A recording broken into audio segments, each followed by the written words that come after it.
Энэ дагдан гэж байна. Энэ хүний угийг ирэхэд л одоо тэгж явж тэнд аав нь гарч ирж ш. Энийг чинь алдчихгүй хийнэ гэдэг чинь одоо судлаач хүний нүдийг авчихдаг гэдэг. Тий.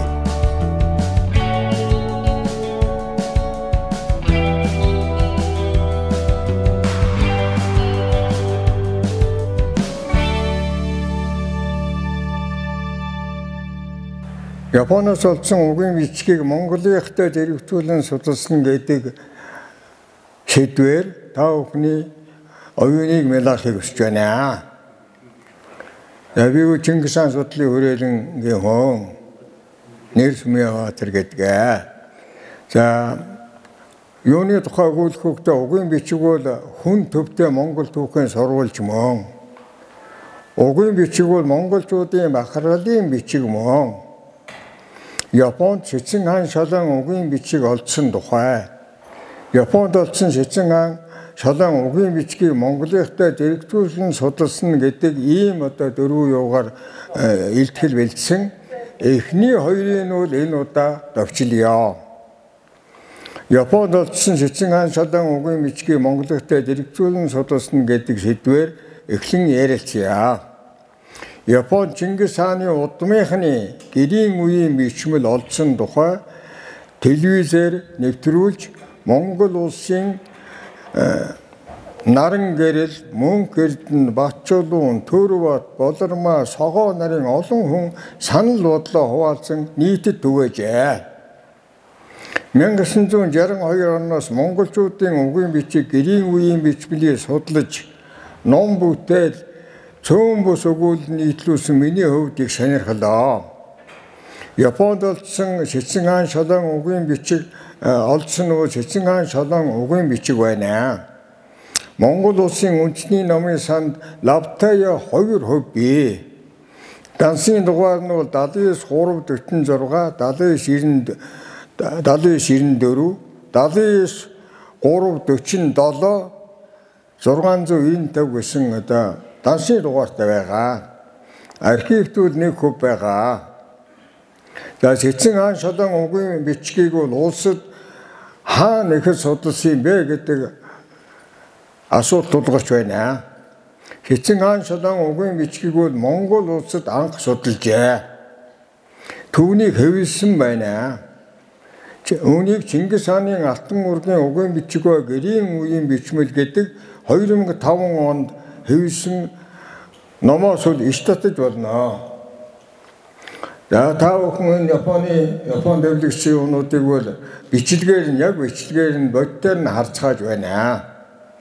Нэгдүгээр бол энэ шалан угийн бичиг бол Монголд байна.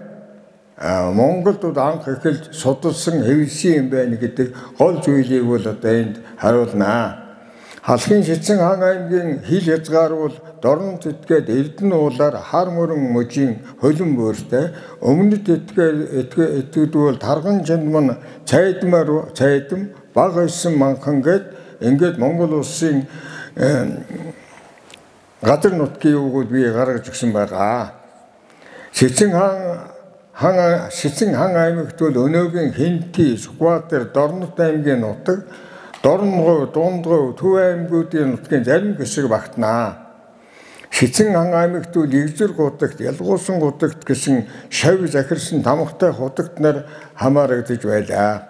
Сэцэн хаан аймгийн сүүлийн хан нь бол Намн Нэрэн гэдэг одоо хүн байсан. Зарим юунд Намн Цэрэн гэж ярьдаг юм аа. За энэ тухай бол Сэцэн хаан аймгийн шалгаагаар гэсэн угийн бичгүүд бол Монголынх нь бол 12 үе өөрөөр хэлбэл 12 цаграг байгаа. 12 цаграгт нь хүн бичсэн бий. За миний тоолж хэвлэл бэлтгэснээр бол энэ угийн бичгт бол 12656 хүн байна. Миний бие 1964 он 86 мөн одоо 2018 он өнтер хүртэл бол одоо энэ угийн бичгийг бол судалж бүх нэрийн гэлгийг нь хийгээд хэвлэл бэлтгэсэн байгаа. Гэрийн чинээ цагаан цуу ямбуу, за ямбууны нэр бол одоо хэд хэдэн янз байдаг. Ийм юмн дээр хэвлсэн юунуудыг манай номын сангийнхан энд бэлтгэж тавьсан байгаа. Та бүхэн үзэж болно. Миний энэ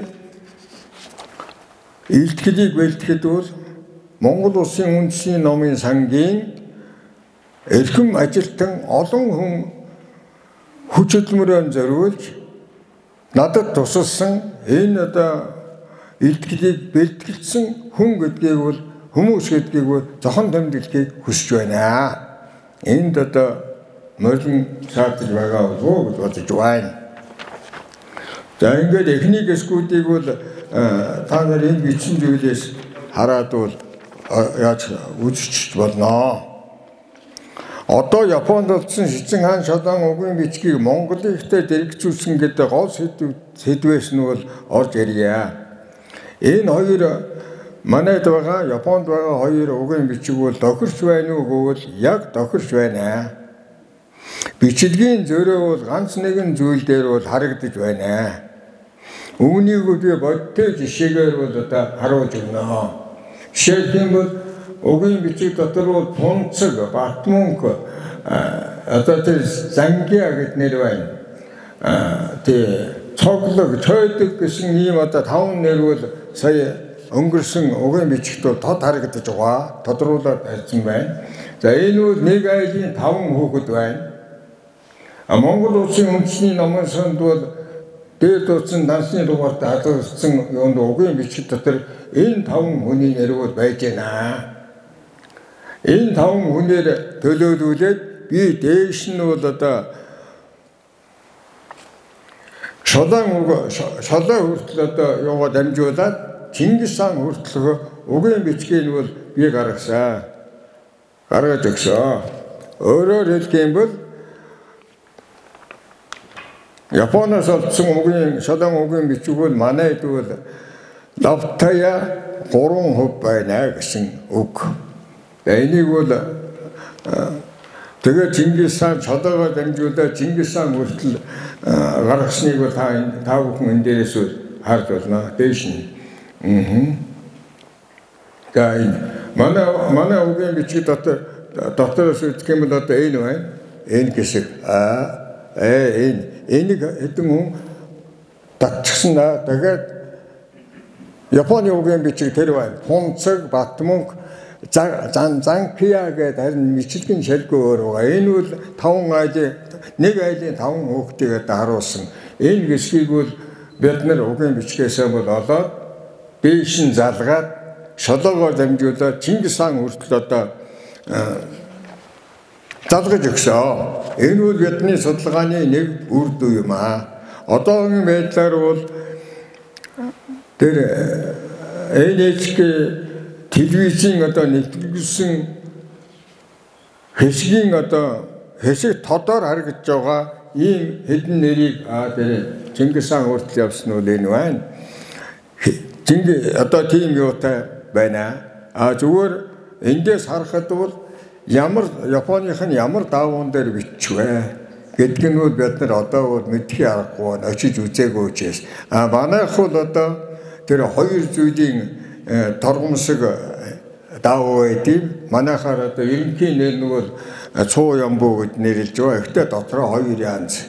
Тэр нь бол манай угийн бичигт бол одоо алгалтан үлдсэн байгаа. За энэ Тунцэг гэдэг харин Батмунк Тунцэг энэ 5 хүүхэд бол эцгийнх нь нэр бол юунд бол Японыхад бол харагдахгүй байгаа. Бүдэг байгаа. Зүгээр байх нь байна лээ. Тэгээ Монгол угийн бичгэд үзэх юм бол Лангунжав гэдэг хүний 5 хүүхэд байна. Манай угийн бичгэд байгаа юунд бол 46 дугаар үеийн 749 дугаар үе дээр бол аав нь гарч байна. Өвөө нь бол Чавг гэдэг хүн байна. Гэх мэт дээшээ явна. Энэ Тунцэг, Батмунк, Цойдог энэ хэдэн хүний ингээд дээшээ явсарагууд шолон угийн бичиг бүрнэ. Японд угийн бичгийг одоо энэ мэтээр бүхэн нэрийг сэргээж болно. Бид нар манайд одоо энийг бол нэр бүрээр нь хийж гисэн байгаа учраас улсын номын санд эрхэн хадгалагдж байгаа учраас том боломжтой юм аа. За энэ гүүргий гэдэг хүн байна. Японы юунд бол гарч байгаа угийн бичиг дотор. Энэ бол манай угийн бичигт байгаа 40-47 дугаар үеийн 1681 дугаар хүн дээр бол гүүргий гэж гарнаа. Гүүргийн эцэг нь бол хом гэдэг хүн байна. Энийг бол бид нар тогтоож өгч байгаа маа. Дараа нь бол гончиг гэдэг хүн байна. Манай 47 дугаар үеийн 1682 дугаар хүн. Энэ дугаар бол давтагдана гэж байхгүй. Гончиг гэдэг дээр бол энэ 1682 гэсэн тоол байна. Гомбын гончиг гэж гарч ирнэ. Гомбын гончиг. Олон гончгууд гарна шүү дээ. Овгоор нь бол тэгээд тэр хом гэдэг хүн бол 46 дугаар үеийн 750 дугаар хүн байна. Ийм наривчлалтайгаар бол би дургасан. Энэ бол Пунцэг Даш гэдэг хүн. Манай югаар бол 47 дугаар үеийн 1683 дугаар хүн байна. Тэр нь 46 дугаар үеийн 751 дугаар хүн байна. Ингэж наривчлалтай маш нарийн удаа гаргасан хаашаа хөдөлгөөгөөр бол гаргасандаа бидний дэргэцэн судалгаа бол эндээс харагдана. Одоохондоо дэргэцүүлсэн судалгаа бол Монгол улсад л анх удаа хийлээ гэдэг нь жол байгаа юм. Монгол улсын номын сан. За одоо энэ угийн бичгүүдийн чинь аль нь анхдагч бай? Японых нүү манайх уу гэдэг маш том эдэртэй асуудал гарч ирнэ. Тэгээ Японы телевизээр явж байгаа үзэх юм бол энэ тун эртний манайд анхныг нь олдооч гэсэн тиймэрхүү өнгөтэй байгаа юм. Гэтэл манай угийн бичгийг үзэх юм бол маш дээр үеэс уламжлалтай. Зарим нь бол одоо хуучраад, зарим нь элэгдээд өмөрч унсан зүйлч вэ. Тэрийг л бид нар ад үзэж болохгүй. Ягаад гэвэл хамгийн этникийн юм хамгийн их ээлжсэн тийм харагддаг шүү дээ. Номын санд бол хадгалагдж байгаа. Тэр манай номын сангийн бичлэгтээ энэ угийн бичгийн ардтал дээр нэг чухал зүйл байгаа. Бичиггүй хэсэг дээр нь та нар тэнд үзэж болно. Юу гэж байна вэ гэдэг зэрэг хуран чинээ мото цаасан дээр үлдэх их гэдэг нэг бичиг байгаа. Энэ байна. Тэр Монголд байгаа ийм угийн бичиг дансны нугаан тэр шолон угийн бичгийн ард тал дээр хуран чинээ цаасан дээр үлдэх ихэ гэж бичээд наачсан байгаа юм. За тэгэхээр үлдэх ихтэй Монгол хүмүүс ойлгоно. За ямар нэгэн газар хувилж явуулсан байна гэсэн нь тодорхой болно шүү дээ. Үлдэх их нь нэгтэй. Тэгэхээр манайд бол энэ бол эхийн чанартай одоо зүйл байна. Японд явуулсан юм уу, дотордоо явуулсан юм уу гэдгийг бол тодруулахын арга бол энэ удаа бол байхгүй. Одоо тэгээд улсын номын сангийн одоо эрхэм ажилтан нарын авч өгсөн энэ үлдэх гэдэг энийг бол сканердээд авчихсан байгаа. Би өөрөө бичээгүй. Яг номын сангийн тэр энэ дэлгэмлэхийн арт тал дээр ингэж байж байгаа. Энэ бол маш үнэмшилтэй зүйл ээ. Тэгээд дараа нь бол манай номын санчтаас над тусалж яасан янз бүрийн зургууд байгаа. Энэ угийн бичиг. Энэ Батмунхийн Тонголгийн авсан юунууд зургууд байна. Тонгол өөр одоо улсуудын юунууд байгаа. Одоо энэс ягаад цалингийн бичгийн манайд байгаа хөвлөрүүд гарч ирж байна шүү, тийм ээ. Тэгээд Батчулууны авсан нэг зураг байгаа. Одоо номын сангийн дарга өөрийнхөө өрөөнд энэ угийн бичиг байна. Энэ ч одоо манай яг их бичиг нь бол энэ байгаа юм. Номын сангийн дараагаа надад үзүүлээд өөрийнхөө өрөөнд суугаад үзгэсэн би болохгүй гэдэг уншлагын тахимд орж байгаа тэр ардлын зургийг тийг харж байгаа үү. Энийг чинь нэг үрчлэн судалсан өгөн бол одоо та бүхний өмнө илтгэл тавьж байна.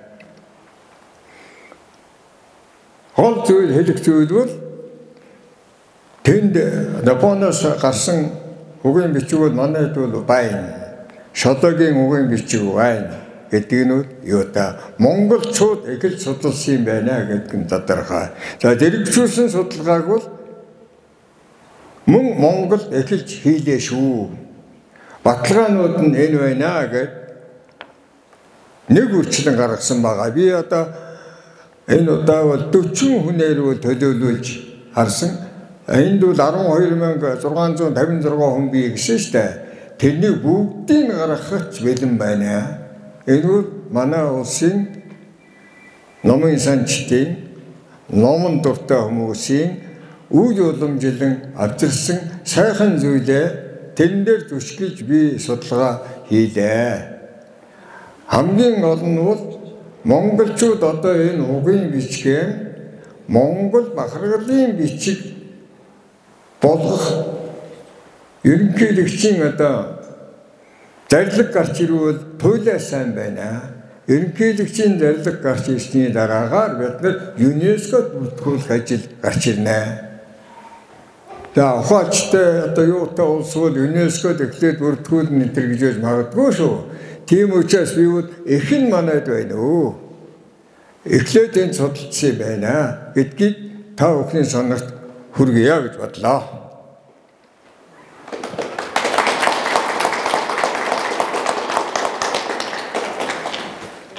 Энэ хүн гэхэд аав нь өвөө нь бүр тийш явж шин. Энийг чи дээгүүр мөлхөж болохгүй бид нар. Угийн бичиг дээгүүр мөлхөнө гэсэн ном бол байхгүй. Тийм ээ.